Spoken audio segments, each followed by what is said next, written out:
What's up, YouTube? My name is Fami, and today I'm going to be sharing with you how I was able to create this plaster art in bronze finish.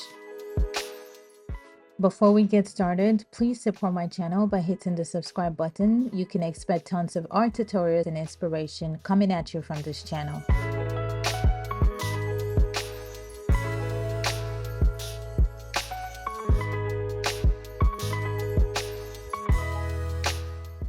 To get started, I staple off my flexible wire mesh to the width of my canvas on both ends, leaving the length open. If you're not sure how much wire mesh to use, a good rule of thumb is double the size of your canvas.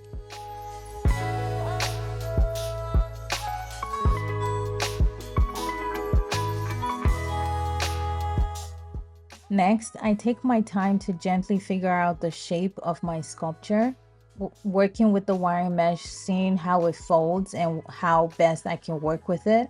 I always best not to rush this stage or this process, because if you do not like the shape that you come up with, you're not going to like the end product. So take your time.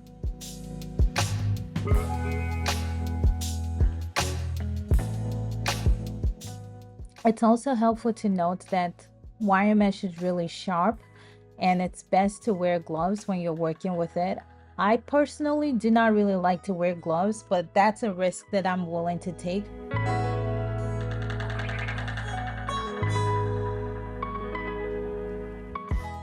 Next, I'm going in with a hot glue gun to set the frame for my sculpture. I'm gluing the wire mesh to the canvas in a way that allows it to hold the frame or the shape that I have in mind.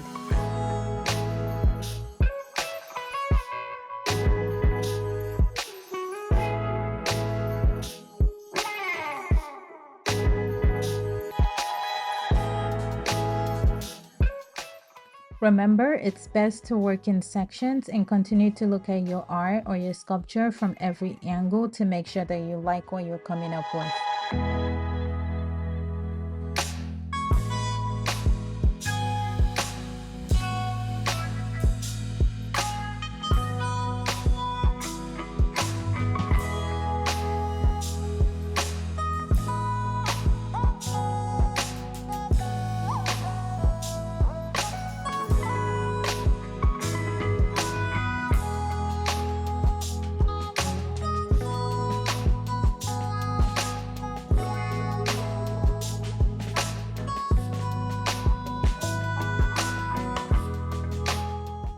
Once your base frame is ready, the next step is to apply a layer of plaster bandages to cover your wire mesh.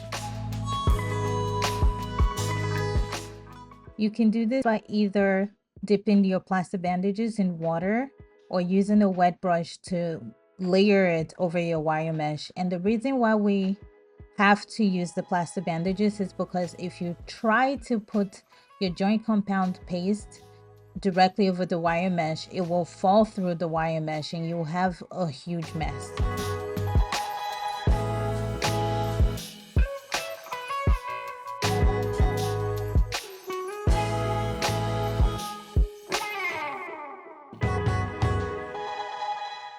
Another thing you want to keep in mind is that the flexible wire mesh is really flexible and it may not be able to take the weight of a joint compound mixture directly.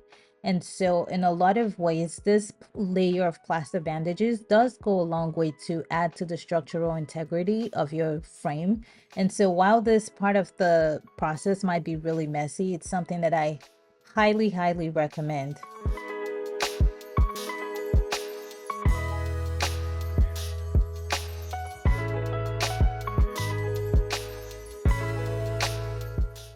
Once you have your layer of plaster bandages done, it is now time to go in with your texture paste. Since it is summer in New York City, I thought it would be really nice to work at a nearby park.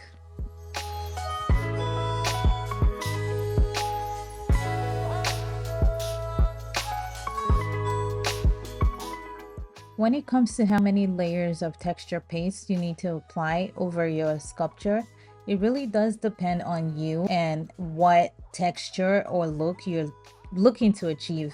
It can also depend on how thick your texture paste is. Sometimes I use upwards of 20 layers, and sometimes I use as little as 10 layers. It really all depends on you. When you feel like you're happy with the look of your art, then you can stop.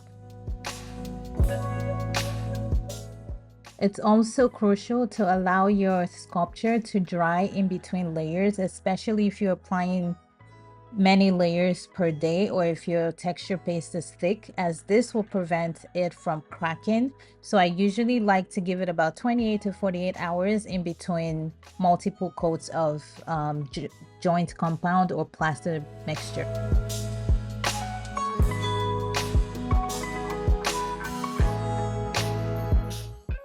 Once you've applied your texture paste, the next step is to use a sanding paper to smooth out all of the roughness in your sculpture.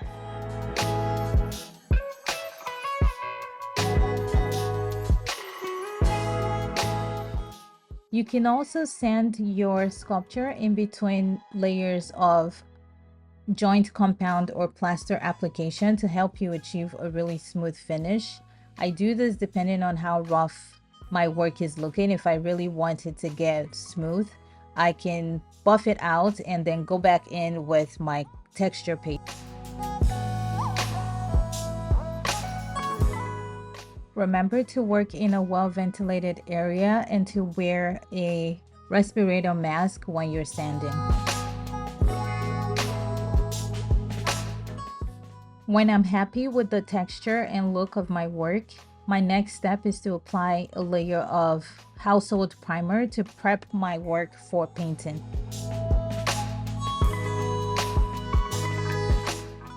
I waited about 24 hours for my primer to cure before proceeding to the next step. For my color, I am using the Amsterdam acrylic paint in bronze, and this is a really pigmented, really wonderful paint to use.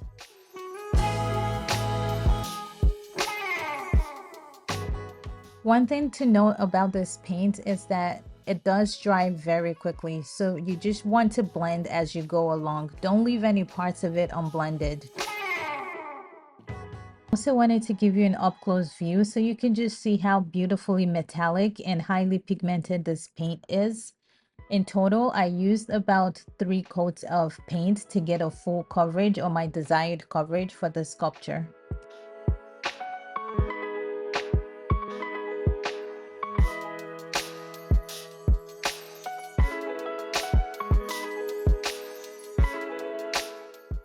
After 3 full coats and some spot treatment, this is what the sculpture looks like.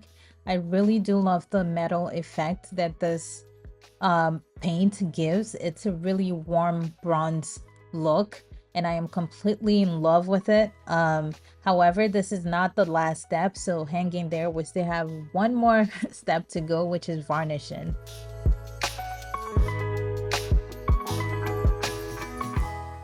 I did allow about 3 days for the paint to fully dry before proceeding, but for varnishing, I am using my Krylon gloss spray varnish. And I'm using gloss because I wanted to allow that bronze effect to even shine more and to elevate the current look of the art.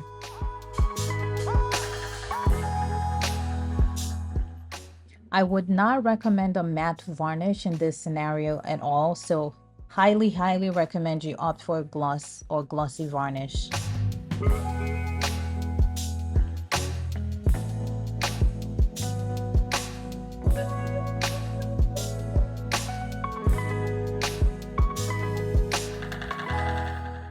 And this is the final look. It is beautiful, it is gorgeous. The metallic effect is spot on. I am really picky about my metal pigment, and so it's something that I've been looking for and on the hunt for, and I'm really happy with the result. I would love to hear what you think in the comments. Let me know if this is a paint that you'd be willing to use, but I am absolutely in love with it.